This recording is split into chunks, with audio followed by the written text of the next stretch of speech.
Hello dear students, welcome to biology class. I am Atul Dubey. Previous video में आप लोगों ने कुछ इंपॉर्टेंट क्वेश्चंस देखे थे जो 2024 में आए हुए थे बायोलॉजी के पेपर में। आज हम यूपी बोर्ड के कुछ 2023 के पेपर्स को देखेंगे। तो चलिए शुरू करते हैं। पहला क्वेश्चन है, in Vallisneria the pollination occurs by means of. Vallisneria के पौधे में परागण किस माध्यम से होता है? तो आप लोगों ने हमारा पॉलिनेशन का वीडियो देखा होगा जिसमें परागण को बहुत अच्छी तरह से समझाया गया है। उसमें आपने देखा है जो वेलिस्नेरिया प्लांट होता है वो एक हाइड्रोट्रोपिक प्लांट होता है, यानी कि वो पानी में पाया जाता है। अब अगर ये पानी में पाया जाता है तो अधिकांश ऐसे प्लांट्स होते हैं जो हाइड्रोफोबिक है और उनका पॉलिनेशन भी वाटर के ही थ्रू होता है, यानी जल द्वारा होता है। देखते हैं अगला question.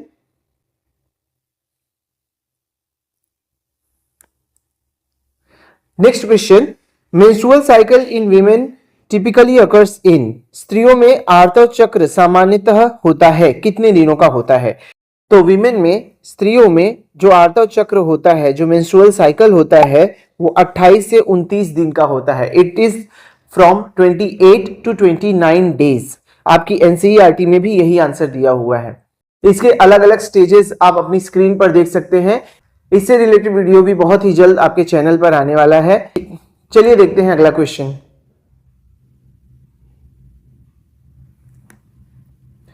The process of protein synthesis with the help of mRNA is called.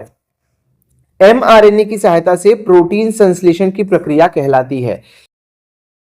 तो जो डीएनए होता है उस डीएनए से बनता है mRNA और mRNA से बनता है पॉलीपेप्टाइड चेन। अगर हिंदी में कहा जाए तो डीएनए से बनता है संदेशवाहक आरएनए और संदेशवाहक आरएनए से पॉलीपेप्टाइड की एक श्रृंखला बनती है। यही पॉलीपेप्टाइड की श्रृंखला जो होती है, पॉलीपेप्टाइड चेन जो होता है, ये आगे चलकर एक प्रोटीन बन जाता है। अब इसमें ये जो पहला प्रोसेस है इसको हम कहते हैं ट्रांसक्रिप्शन, और यहां पर जो दूसरा प्रोसेस है इसको हम कहते हैं ट्रांसलेशन। यानी डीएनए से एमआरएनए बनने को हम कहते हैं अनुलेखन और एमआरएनए से पॉलीपेप्टाइड श्रृंखला बनने को हम कहते हैं अनुवादीकरण। यहां क्वेश्चन में पूछा गया है कि एमआरएनए की सहायता से, यानी with the help of mRNA जब प्रोटीन बनता है तो उस प्रोसेस को हम ये दूसरा वाला नाम कहते हैं जिसको हम कह रहे हैं ट्रांसलेशन। हमारा आंसर होगा अनुवादीकरण। आइए अगला क्वेश्चन देखते हैं। The point where funicle is attached to the body of the ovule.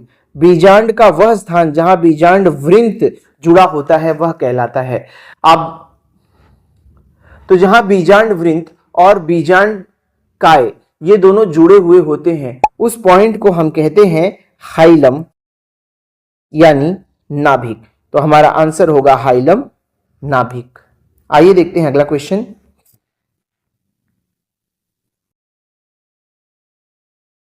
Name of vaccine for TB tuberculosis is. TB के टीके का नाम क्या है? तो यहां पर सही आंसर होगा बीसीजी। बीसीजी ही टीबी के टीके का नाम है जिसको हम कहते हैं बैसिलस कैलमिट ग्विरिन। बीसीजी। आइए आगे देखते हैं।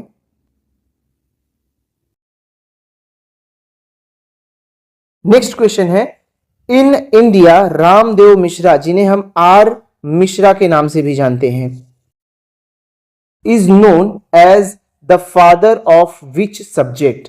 तो रामदेव मिश्रा को हम किस विषय के अध्ययन के जनक के रूप में जानते हैं? यहां सही आंसर होगा इकोलॉजी, पारिस्थितिकी। तो रामदेव मिश्रा जी ने हमारे बायोलॉजी में, स्पेशली जो बॉटनी वाला फील्ड है, उसमें बहुत सारे योगदान दिए हैं। इसी की वजह से हम उन्हें फादर ऑफ इकोलॉजी या फिर पारिस्थितिकी के जनक के नाम से भी जानते हैं। यहां पर जो अगला ऑप्शन है फादर ऑफ जेनेटिक्स, वो होंगे सर ग्रेगर जोहान मेंडल। जो है आनुवांशिकी के पिता। आइए आगे देखते हैं।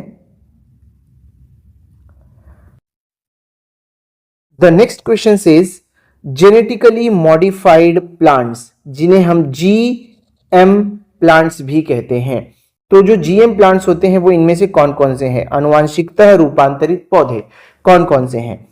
यहां पर आंसर होगा ऑल ऑफ दीज, ये सभी, यानी कि BT maize, BT cotton, BT rice. BT मक्का, बीटी कॉटन और बीटी राइस, इसको हम ब्राउन राइस के भी नाम से जानते हैं। ये सुनहरे रंग का होता है, इसी की वजह से इसका ये नाम है ब्राउन राइस, जिसमें विटामिन ए बहुत अधिक मात्रा में पाया जाता है। आगे आने वाले वीडियो लेक्चर्स में आप देखेंगे कि किस तरह से डीएनए बायोटेक्नोलॉजी का इस्तेमाल करके, यानी प्रौद्योगिकी का उपयोग करके बीटी प्लांट्स, बीटी क्रॉप्स बनाए जाते हैं। आइए अभी के लिए देखते हैं अगला question. Which one of the following is a false fruit? पिछले वीडियो लेक्चर में आपने जो क्वेश्चन देखा था, यानी 2024 के पेपर में क्वेश्चन पूछा गया था which one is the true fruit, सत्य फल कौन सा है। यहां पर पूछा गया है फॉल्स फ्रूट, यानी कि कूट फल कौन सा है। तो उस वीडियो लेक्चर में आपको बताया गया था बहुत अच्छी तरीके से कि हम किसे ट्रू फ्रूट यानी सत्य फल कहते हैं और किसे कूट फल यानी कि फॉल्स फ्रूट कहा जाता है। तो यहां हमारा आंसर होगा एप्पल, सेब, जो कि एक फॉल्स फ्रूट है, एक कूट फल है। The next question says number of chromosomes, जिसको यहां पर एक्स अल्फाबेट से डिनोट किया गया है, प्रदर्शित किया गया है, in endosperm of the angiospermic plant. यहां पर जो वर्ड्स हाईलाइट किए गए हैं वो ज्यादा इंपॉर्टेंट है, जैसे कि नंबर ऑफ क्रोमोसोम्स, एंडोस्पर्म, और सबसे ज्यादा इंपॉर्टेंट है ये वाला वर्ड एंजियोस्पर्मिक प्लांट्स, क्योंकि एंजियोस्पर्मिक प्लांट्स में आवृत बीजी पौधों में जो भ्रूण पोष होता है उसमें 3x गुणसूत्र पाए जाते हैं। तो यहां आंसर भी हमारा यही होगा, जो कि है नंबर तीसरा, 3x।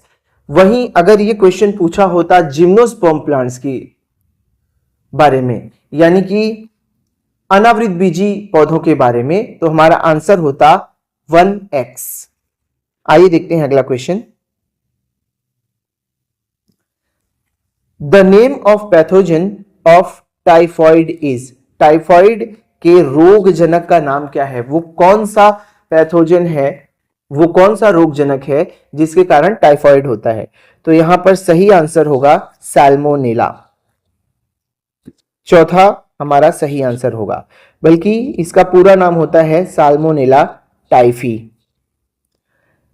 जो एस्केरिस होता है उसके कारण होता है एस्केरियासिस, अमीबा के कारण होता है अमीबियासिस, जिसको आप डिसेंट्री या पेचिश कहते हैं, आंव पड़ना।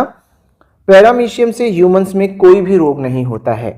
तो यहां पर ये आंसर बस कंफ्यूजन के लिए दिया गया है, सही आंसर होगा साल्मोनेला टाइफी।